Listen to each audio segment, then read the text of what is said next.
মৰমৰ ছাত্ৰ ছাত্ৰীসকল, আজি আমি জনতাৰ আহ্বান নামৰ কবিতাটিৰ বিষয়ে আলোচনা কৰিবলৈ লৈছোঁ। ৰূপকোঁৱৰ জ্যোতিপ্ৰসাদ আগৰৱালাদেৱে এই কবিতাটোৰ মাজেৰে বিশ্ব মানৱৰ জয়গান গাই মানুহৰ সমাজখনক শান্তি, সমৃদ্ধি আৰু জ্ঞানেৰে পৰিপূৰ্ণ কৰিবলৈ বিচাৰিছে। প্ৰশ্ন: জ্যোতিপ্ৰসাদ আগৰৱালাৰ জন্ম ক'ত আৰু কেতিয়া হৈছিল? উত্তৰ: 1903 চনত ডিব্ৰুগড়ৰ তামোলবাৰী চাহ বাগিচাত। প্ৰশ্ন: জ্যোতিপ্ৰসাদ আগৰৱালাৰ পিতৃৰ নাম কি? উত্তৰ: পিতৃৰ নাম পৰমানন্দ আগৰৱালা আৰু মাতৃৰ নাম কিৰণময়ী আগৰৱালা।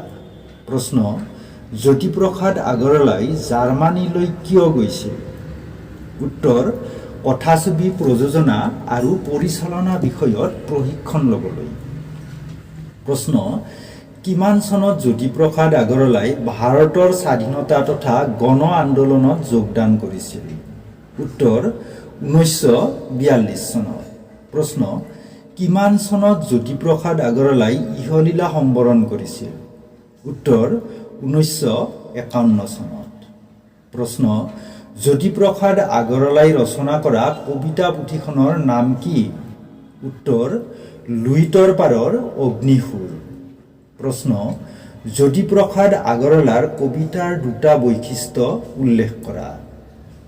উত্তৰ: জাতীয়তাবাদ, দেশৰ ঐতিহ্যৰ প্ৰতি সচেতনতা, বুৰঞ্জীৰ লগত একাত্মবোধ।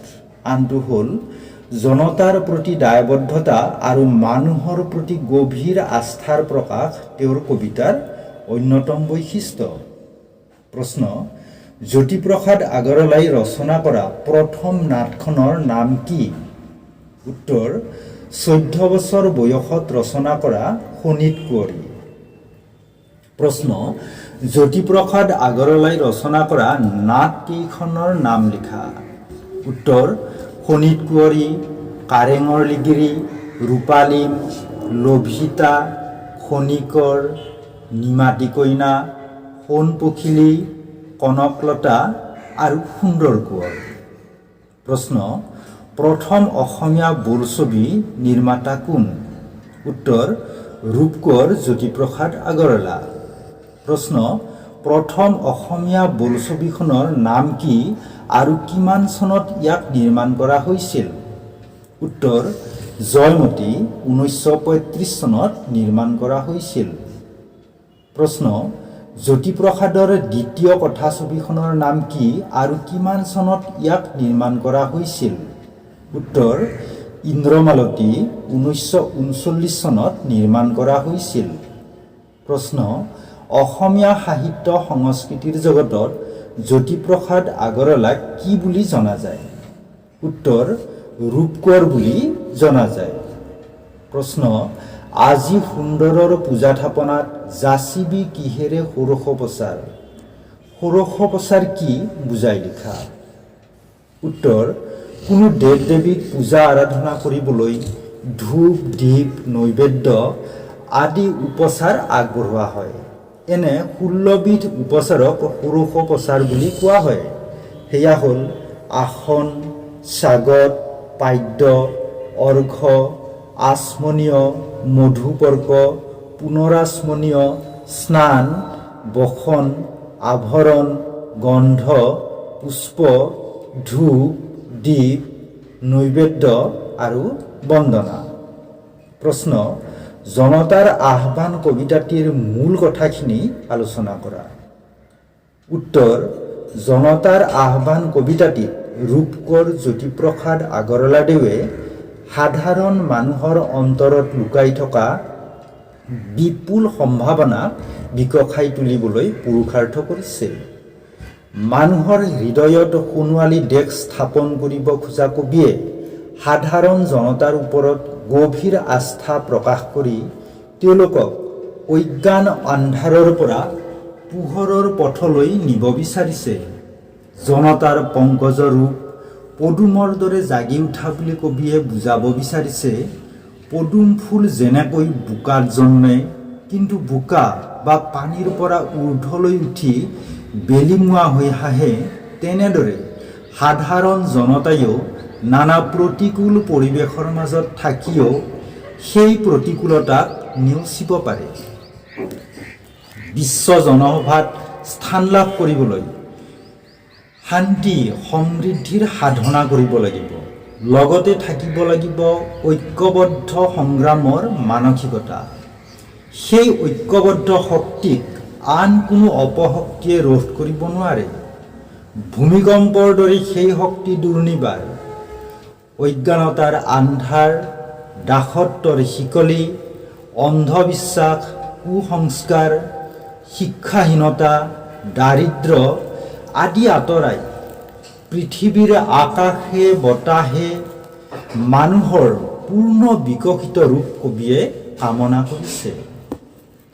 আত্মজ্ঞানেৰে সমৃদ্ধ জনতাই বেদত ধ্বনিত হোৱা পোহৰৰ মন্ত্ৰেৰে মন্ত্ৰপুত কৰি স্বাধীন জীৱনৰ গৰাকী হ'ব। এইদৰে কবিয়ে পোহৰৰ জয়গান গাই মহামানৱতন্ত্ৰ প্ৰতিষ্ঠা কৰাৰ আহ্বান জনাইছে। প্ৰশ্ন: কবিতাটোত আজি পৃথিৱীৰ আকাশে বতাহে জনতাৰ আহ্বান বুলি কিয় কৈছে? উত্তৰ: পুৰণি সমাজৰ দাসত্ব, অন্ধকাৰ, কুসংস্কাৰ আদি ত্যাগ কৰি দেশৰ জনগণে বৰ্তমান সময়ৰ আহ্বানক সঁহাৰি জনোৱা উচিত। জীৱন তথা সমাজ গতিশীল আৰু এই গতি হ'ব লাগে উন্নতিৰ প্ৰতি। অকল নিজৰ দেশতে নহয়, পৃথিৱীৰ বিভিন্ন দেশত বিভিন্ন প্ৰান্তত মানুহৰ নৱজাগৰণ হৈছে। জ্ঞান বিজ্ঞান প্ৰযুক্তিৰে মানুহ সমৃদ্ধ হৈছে। কবিয়ে সমাজৰ এনে এটি উন্নত বিকশিত ৰূপৰ কামনা কৰিছে। হে মোৰ আলোক পূজাৰী প্ৰাণ কথাষাৰৰ তাৎপৰ্য ব্যাখ্যা কৰা। আলোক বা পোহৰ হৈছে জ্ঞান বা প্ৰজ্ঞাৰ প্ৰতীক।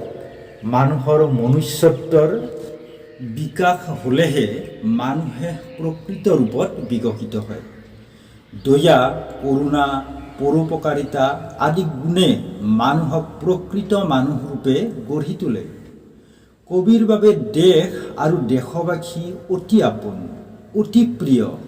সেয়ে দেশৰ বিকাশ হ'বলৈ হ'লে প্ৰতিগৰাকী নাগৰিক প্ৰজ্ঞা সন্ধানী বা পোহৰ সন্ধানী হ'ব লাগিব।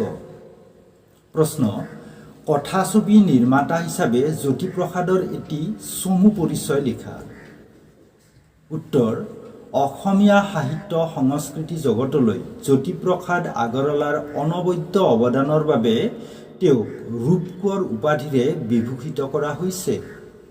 যি সময়ত অসম তথা ভাৰতবৰ্ষ শিক্ষা, অৰ্থনীতি, সমাজনীতি আদি অনগ্ৰসৰতাৰ মাজত আছিল, সেই সময়তে জ্যোতিপ্ৰসাদে অসমীয়া ভাষাত পোনপ্ৰথম বোলছবি নিৰ্মাণ কৰিবলৈ জাৰ্মানীলৈ গৈছিল আৰু সফলতাৰে প্ৰশিক্ষণ সমাপ্ত কৰি আহি নানা প্ৰতিকূল পৰিৱেশৰ মাজতো প্ৰথম অসমীয়া কথাছবি নিৰ্মাণ কৰি 1935 চনত মুক্তি দিছিল। ইয়াৰ বাবে ভোলাগুৰি চাহ বাগিচাত চিত্ৰবন নামেৰে ষ্টুডিঅ' এটি নিৰ্মাণ কৰিছিল। প্ৰথম কথাছবি জয়মতীৰ নিৰ্মাণৰ কামত জ্যোতিপ্ৰসাদৰ প্ৰচুৰ খৰচ হৈছিল আৰু বহু ধন লোকচান হৈছিল। ইয়াৰ পাছত 1939 চনত নিজৰ কাহিনীৰে ইন্দ্ৰমালতী ছবিখন নিৰ্মাণ কৰিছিল আৰু ব্যৱসায়িক দিশতো সফল হৈছিল।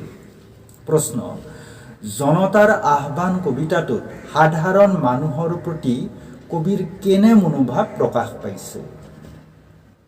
উত্তৰ: কবি জ্যোতিপ্ৰসাদ আগৰৱালাদেৱে জনতাৰ আহ্বান কবিতাটিত দেশৰ সাধাৰণ খাটি খোৱা মানুহৰ প্ৰতি বিশেষ আস্থা প্ৰকাশ কৰিছে। সেইসকল মানুহৰ মাজৰ প্ৰকৃত কৃষক, বনুৱা, শিক্ষক, সমাজসেৱক আদি লোকসকলে কোনো ধৰণৰ প্ৰচাৰ, শাসন শোষণৰ কথা নাভাবি নীৰৱে দেশৰ প্ৰতি সেৱা আগবঢ়াই গৈছে। সেইকাৰণে সমাজৰ এচাম স্বাৰ্থপৰায়ণ দুৰ্নীতিগ্ৰস্ত শাসক শোষকৰ প্ৰতি কঠোৰ বিপ্লৱী মনোভাৱ প্ৰকাশ কৰাৰ পৰিৱৰ্তে সাধাৰণ মানুহৰ প্ৰতি গভীৰ আস্থা প্ৰকাশ কৰিছিল। সেইসকল মানুহ কিন্তু অনগ্ৰসৰ পৰিৱেশৰ মাজতে থাকে। শিক্ষা, জ্ঞান, অৰ্থনীতি বা অন্যান্য সা সুবিধাৰ ক্ষেত্ৰত পিছপৰা মানুহখিনিক কবিয়ে সেয়ে বোকাৰ মাজত ফুলি থকা বুলি অনুভৱ কৰিছে। কিন্তু প্ৰবল আশাবাদী কবিয়ে কৈছে, বোকাৰ মাজত যিদৰে পদুম ফুলি উঠে সেইদৰে সাধাৰণ মানুহে সমাজ তথা দেশক সুন্দৰ কৰে। কবিয়ে কৈছে, বোকাত জনমা মানুহে আজি আলোকলৈ উঠি আহে, বেলিমুৱা হৈ হাঁহে। বিশ্বৰ জনসভাত সৌন্দৰ্য বিলোৱাৰ কাৰ্য শাসক শোষক শ্ৰেণীয়ে কেতিয়াও নকৰে। যি কৰে সাধাৰণ মানুহে কৰে। সাধাৰণ জনতাৰ এই শক্তি যেতিয়া ঐক্যবদ্ধ হয় তেতিয়া সমাজলৈ মহান পৰিৱৰ্তন আহিব পাৰে। অন্যায়কাৰী শাসক শোষকৰ প্ৰভুত্বৰ অৱসান ঘটাই সমাজত শান্তি সম্প্ৰীতি স্থাপন কৰি সমাজক আগবঢ়াই নিব পাৰে। সেয়ে কবিয়ে কৈছে, নৱজীৱনৰ মহাসংঘাতে কপাই বৰ্তমান, আজি সাৰ্থক হৌক বেদত ধ্বনিত হোৱা আলোকৰ আগমনী মন্ত্ৰ, প্ৰবুদ্ধ জনতা জয় জয় জনতন্ত্ৰ, জয় স্বতন্ত্ৰ জয় স্বতন্ত্ৰ, জয় জয় জয় জয় আলোক মন্ত্ৰপুত মহামানৱ তন্ত্ৰ। ছাত্ৰ ছাত্ৰীসকল, তোমালোকৰ পাঠ্যপুথিত আৰু দুটা প্ৰশ্ন দিয়া আছে। সেয়া হ'ল, কবিয়ে কেনেকুৱা জনতন্ত্ৰ কামনা কৰিছে, কবিতাটোৰ আধাৰত বিশ্লেষণ কৰা। আনটো হ'ল, জনতাৰ আহ্বান কবিতাটোত জনতাৰ মহাপ্ৰাণ কেনেদৰে জাগৰিত হয় বুলি কবিয়ে কৈছে আলোচনা কৰা। ইয়াৰ উত্তৰত তোমালোকে উত্তৰটো লিখিলেই হ'ব। প্ৰশ্ন, প্ৰসংগ সংগতি দৰ্শাই ব্যাখ্যা কৰা। আজি জনতাৰ পংকজ ৰূপ জাগে পদুমৰ দৰে, বোকাত জনমা মানুহে আজি আলোকলৈ উঠি আহে, বেলিমুৱা হৈ হাঁহে। উত্তৰ, উক্ত কবিতাৰ স্তৱক্তি ৰূপকোঁৱৰ জ্যোতিপ্ৰসাদ আগৰৱালাদেৱে ৰচনা কৰা জনতাৰ আহ্বান নামৰ কবিতাটিৰ পৰা তুলি দিয়া হৈছে। সাধাৰণ অনগ্ৰসৰ বা প্ৰতিকূল পৰিৱেশকো অতিক্ৰম কৰি মানুহে নিজৰ শুভ শক্তিৰে সমাজ তথা দেশক যে বিকশাই তুলিব পাৰে, সেই কথাকে কবিয়ে ইয়াৰ মাজেৰে ব্যক্ত কৰিছে।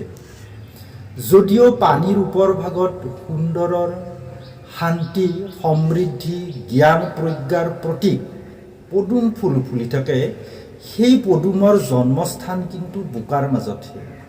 পিছে পদুম ফুলে বোকাৰ মাজত নানা প্ৰতিকূল পৰিৱেশ অতিক্ৰম কৰি পোহৰ বিচাৰি বেলিৰ সন্ধানত ঊৰ্ধ্বমুখে গতি কৰে।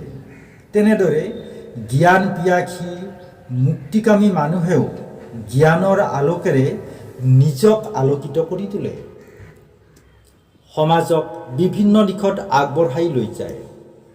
সাহিত্য, সংগীত, চিত্ৰকলা, স্থাপত্য, ভাস্কৰ্য, বিজ্ঞান, সমাজ কল্যাণ, ক্ৰীড়া আদি বিভিন্ন বিষয়ত অৱদান আগবঢ়াই সমাজক সুন্দৰ সংস্কৃত কৰি তোলাৰ ক্ষেত্ৰত সাধাৰণ মানুহৰ বা অনগ্ৰসৰ পৰিৱেশৰ মাজৰ পৰা অহা মানুহৰ সংখ্যা সৰ্বাধিক। সেয়েহে কবিয়ে দেশৰ খাটি খোৱা কষ্টৰ মাজেৰে জীয়াই থকা মানুহখিনিৰ প্ৰতি এইদৰে আস্থা প্ৰকাশ কৰিছে। ছাত্ৰ ছাত্ৰীসকল, এইখিনিতে মই কবিতাটি এবাৰ পাঠ কৰি দিছোঁ। জনতাৰ আহ্বান। হে মোৰ আলোক পূজাৰী প্ৰাণ, আজি সুন্দৰৰ পূজা থাপনাত যাচিবি কিহেৰে সৰস প্ৰচাৰ, গাবি কি ৰাগ কি সুৰেৰেনো পুৱা সন্ধিয়াৰ গান, আজি পৃথিৱীৰ আকাশে আকাশে জনতাৰ আহ্বান, আজি জনতাৰ পংকজ ৰূপ জাগে পদুমৰ দৰে, বোকাত জনমা মানুহে আজি আলোকলৈ উঠি আহে, বেলিমুৱা হৈ হাঁহে। মাটিৰ পানীৰ বিদাৰী বৃক্ষ জননী গৰ্ভৰ আন্ধাৰ কক্ষ ওলাল এৰিবলৈ পোহৰত পাহি মেলিবলৈ আকাশত সৌন্দৰ্য সিঁচিবলৈ বতাহত ৰেণু বিলাবলৈ মানুহৰ এই পৃথিৱীখনত শান্তি সুৰভি বিয়পাই দি বিশ্বৰ এই সৌন্দৰ্য সৃষ্টিৰ মহান মেলাত অভিনৱ এক জীৱনৰ ৰূপ পুষ্পিত কৰি তুলিবলৈ আজি মানৱৰ জনজীৱনৰ সংহত অভ্যুত্থান দুৰ্নিবাৰ ভূমিকম্প উল্লাসে বিকশিত হৈ আহিছে সেই জীৱনৰ মহাপ্ৰবাহে প্ৰবাহে জনতাৰ মহাপ্ৰাণ আজি জনতাৰ আলোক বিজয়ী অপূৰ্ব অভিযান আজি পৃথিৱীৰ আকাশে আকাশে জনতাৰ আহ্বান নৱ জীৱনৰ মহাসংঘাতে কপায় বৰ্তমান আজি সাৰ্থক হোক বেদত ধ্বনিত হোৱা আলোকৰ আগমনী মন্ত্ৰ প্ৰবুদ্ধ জনতা জয় জয় জনতন্ত্ৰ জয় স্বতন্ত্ৰ জয় স্বতন্ত্ৰ জয় জয় জয় জয় আলোক মন্ত্ৰপুত মহামানৱতন্ত্ৰ জয় জনতন্ত্ৰ জয় স্বতন্ত্ৰ জয় স্বতন্ত্ৰ।